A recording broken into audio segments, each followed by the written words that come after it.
अस्सलामुअलैकुम।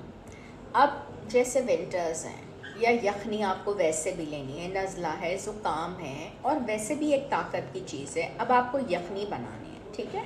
उसको आप करना चाहते हैं गाढ़ा।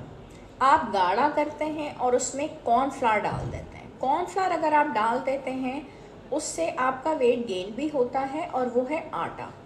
यखनी में आटा डालने का कोई मकसद बनता नहीं है, एक्स्ट्रा कैलोरीज हैं और वो आपको कोई फ़ायदा देने वाली नहीं है। आप ये करें कि यखनी को पकाते वक्त कुछ धो के चावल डाल दें, ठीक है। तो वो जो आप चाहते हैं कि आपकी यखनी थोड़ी सी गाढ़ी हो जाए तो चंद दाने आप चावल के डाल देंगे, इंशाल्लाह आपको रिज़ल्ट मिल जाएगा। मगर आपने मुझे दुआओं में ज़रूर याद रखना है। मैं बहुत मेहनत करके एक एक वीडियो और एक एक रील रिसर्च करके आप लोगों के लिए